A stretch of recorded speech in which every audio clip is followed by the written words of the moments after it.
Quattros.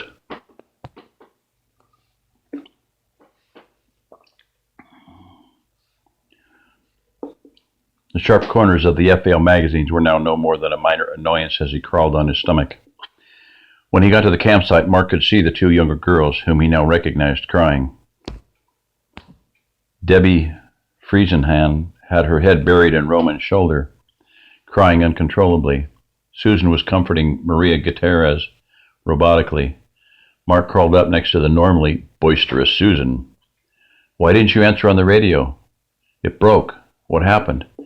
When Debbie saw the large group coming, she called it in and then signaled us. We crawled down to the observation post, and when Maria climbed in, she broke the radio with her elbow. We were trying to see what was wrong with it when those bastards started setting up camp on top of us. We couldn't get out of the observation post without them seeing us. We watched them for a while and tried to figure out what to do.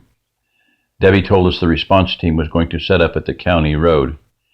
We decided to wait for the campers to go to sleep, and then we were going to sneak out and go find the team. Debbie had underestimated the number of intruders, and we needed to let them know that the number was closer to 60. Almost half of them are women, but they have guns and look like they know how to use them. All of a sudden, here come some guys from the other direction. We figured out they were the response team when they ordered the MZBs to put their hands up. One of the MZBs shot and killed one of our guys. Everyone just stared at him for a minute, and then all hell broke loose. 8 or 9 guys got hit as the two groups backed up into the trees. I never imagined it would be like this. The first guy just crumpled when he got shot, but most of the others lived for a while after they were hit. Some of them were screaming and crying. It sounded like it was out of a horror film. I don't know if I'll ever get the sound out of my head. One of the MZBs kept trying to get up, but his legs wouldn't work right. Each time he took a step, he fell. It was worse than I ever imagined. One of our guys ran out to help a wounded guy who was trying to crawl back with his group. All of the guys yelled for him not to go, but he took off running.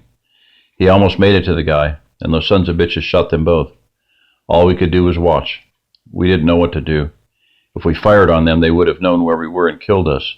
The girls were really too scared to do anything anyway. Thank God you came along. Okay, Susan, you all did the best you could. Now we need to go over to where Rob is and help him. Debbie, Maria, I know you're scared, but you've got to suck it up for now. Do you hear me?" Mark's voice was stern. He wasn't mad at the girls. On the contrary, he felt bad for them. Seeing real violence at the first time was sobering to anyone, let alone teenage girls. But he had to get their attention and make them pull themselves together. The trick worked.